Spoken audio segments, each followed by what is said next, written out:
une personne qui travaille très très fort pour l'Europe, qui y croit beaucoup et qui porte sur elle la responsabilité de la politique étrangère européenne.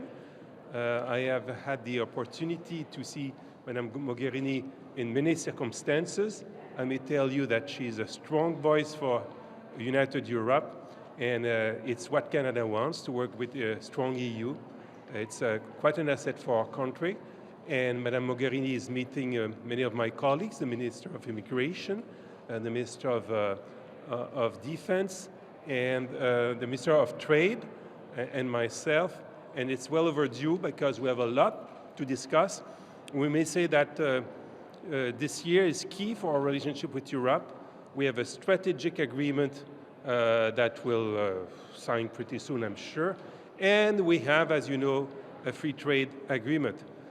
What I want to say about this free trade agreement is that it's a golden opportunity to show to the world, to our Europeans and Canadians, but to the world, that it is possible to reconcile the global economy and the progressive forces, the people who want more justice, more equality. It's what this trade agreement will provide, especially because we renegotiated recently the rules for investments in order to make sure that governments and parliaments have the full right to regulate and legislate the way they want for food safety, for the environment, and so on.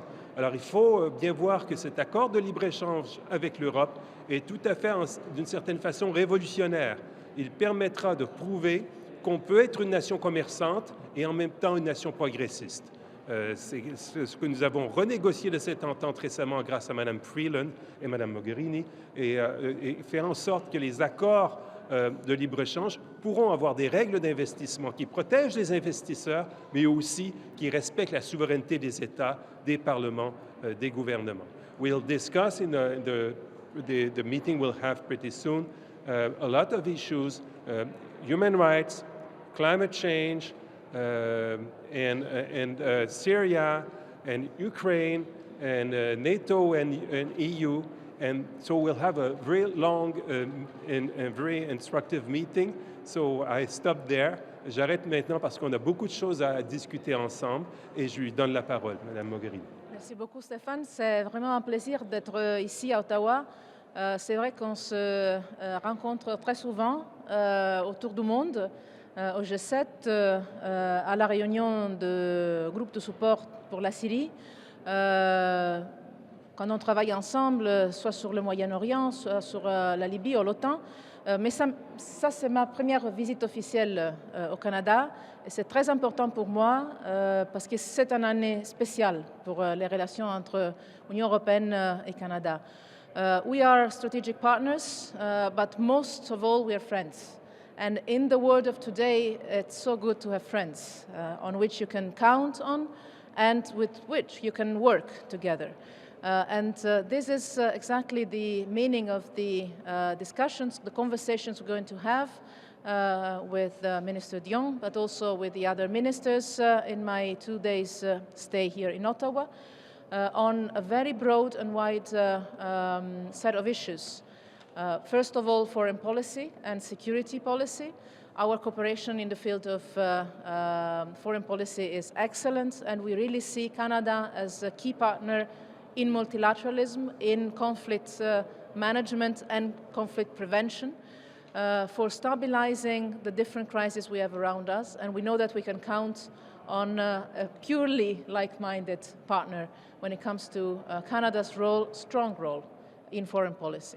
We have an excellent cooperation also in defense and security, and also in areas where it might not be so obvious for the Canadian public opinion to have a strong European Union engagement, but issues like our cooperation in the Arctic is something that for us is very important as a way of building cooperation on the international level and as a way of sharing some of the key priorities we have, being it the respect of the environment or the one of the social and economic conditions of the indigenous people. We have a lot to share starting from our values. And we find Canada is an extremely strong and reliable partner in the multilateral system, starting from the UN system, and we're looking forward to our cooperation in that respect.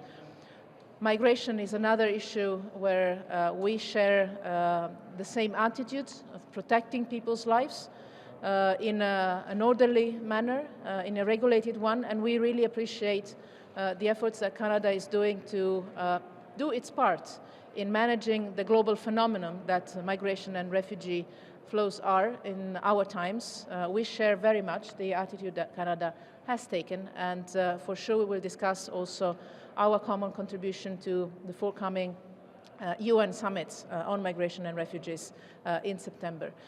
We have also strong bilateral relation on other issues. The strategic partnership we have, and that we hope we will manage to sign within this year. We will have a summit, an EU-Canada summit in the autumn, where we expect we could sign this agreement, and also where we hope we will be able to sign the trade agreement, the Comprehensive Economic Trade Agreement, that indeed is a model. And I would like to thank the government of Canada for especially this renegotiation that we've done, that indeed, as you said, Stefan, sets an example for all. There is one issue that we will need to tackle, the issue of achieving full visa waiver reciprocity for our citizens, and here we are finding a good field of constructive cooperation, so we're also sure that we will manage to move this file forward so that we can really celebrate this 40th anniversary of our diplomatic relations in the best possible way. Once again, Stéphane, je voudrais te remercier pour l'accueil, qui n'est pas très chaleureux dehors, mais très chaleureux ici. Et c'est vraiment un plaisir de pouvoir être là pour avoir encore plus en profondité une amitié qui est naturelle pour nous en Europe, et je sais qu'elle est aussi naturelle pour votre gouvernement. C'est quelque chose qui est important pour les gens de l'Europe et du Canada, mais aussi c'est quelque chose d'important pour le reste du monde. Et je suis sûre qu'on va avoir un échange extrêmement constructif, positif, comme on l'a toujours eu dès que vous avez commencé. Ce n'est pas tellement longtemps, mais quand même... C'était très actif. C'était très actif. On est entré en contact, je pense, dès les premiers jours du gouvernement, et depuis, on a toujours très bien travaillé ensemble. Tout à fait. On Brexit and the possibility of that and the impact that that would have on CETA. For both of us? Both of you. Yes, Okay. both of you. Both ministers, please. Possibilities of an impact on? The possibility of a Brexit and how that would impact on the free trade agreement between Canada and EU. We negotiate agreements EU partners, so that would for sure continue to be the case. I noticed that Prime Minister Trudeau sent a pretty powerful message underlying that whenever regions, countries, organizations stay united, they're stronger. This is exactly the same message that we not only pass but like to hear in Europe.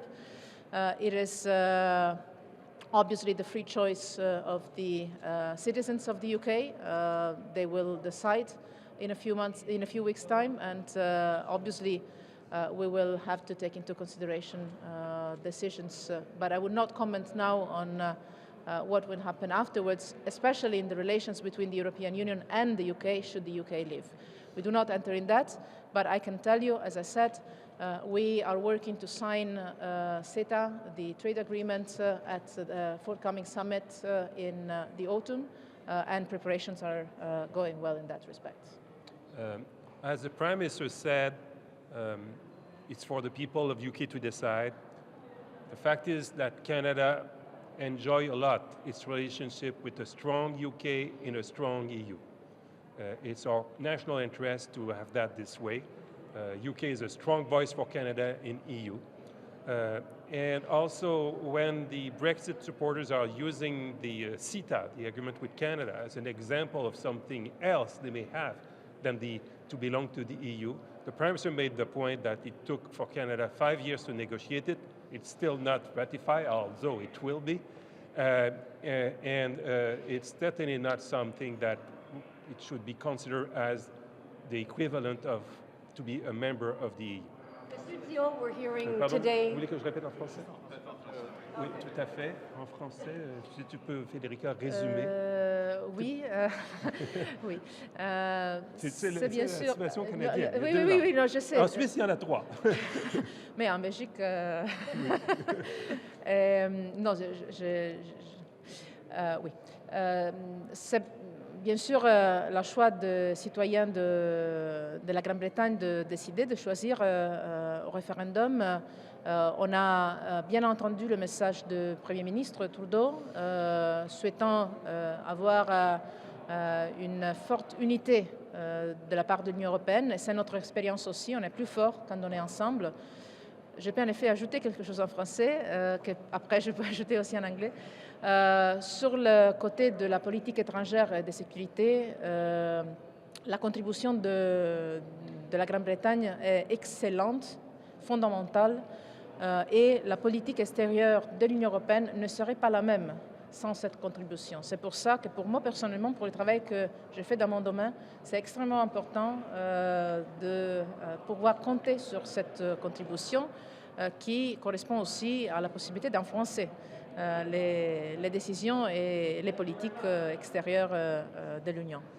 Je veux répéter la déclaration du Premier ministre, M. Trudeau, comme quoi, bien sûr, c'est au peuple britannique à décider, mais le Canada, lui, apprécie hautement sa relation avec un Royaume-Uni uni au sein d'une Europe unie. Et que le Royaume-Uni et le Canada ont beaucoup d'affinités et ça se reflète dans la façon dont le Royaume-Uni a souvent des points de vue qui servent bien le Canada au sein de l'Union européenne. L'argument des partisans du Brexit, comme quoi l'accord de libre-échange Canada-Europe pourrait être un exemple d'une solution de rechange pour le Royaume-Uni, M. Trudeau a tenu à dire que ça nous a pris 5 ans à le négocier et n'est toujours pas ratifié, quoi qu'on est très, très confiant que ça va être ratifié. Et ce n'est pas l'équivalent d'être un membre de l'Union européenne. C'est quelque chose de bien pour le Canada, mais ce n'est pas l'équivalent d'être un membre de l'Union européenne. Monsieur Dion, we're hearing today that a Canadian professor, Dr. Homa Hudfar of Concordia, has been arrested in Iran. And she's been there for several months, and the family's very, very concerned. They don't have a lot of information. What can you tell us? Yes, I met a member of the family, and Omar El Gabradi, my parliamentary secretary for consular cases, is close contact. We'll do everything we can for private reasons. I cannot give details. Just to say that, of course, it would be easier if we had an embassy in Iran, but because it's not the case, we'll do everything we can in working with the like-minded countries that are in Iran and will help us. But why has she been charged? I cannot give details for privacy reasons. But how concerned are you? The last woman that was held in Evan prison was Zara Kazemi, and all Canadians know what happened to her. So how concerned are you? I'm very concerned. I will not give details because I want to help her, and the way to help her is to not give details. But that, Vous dites que vous êtes inquiet, Monsieur Dion. Qu'est-ce que vous pouvez nous dire sur la situation en ce moment et effectivement, comment ça complique les choses pour vous de ne pas avoir d'ambassade de gens sur le terrain? On préférerait en avoir une, ça aiderait.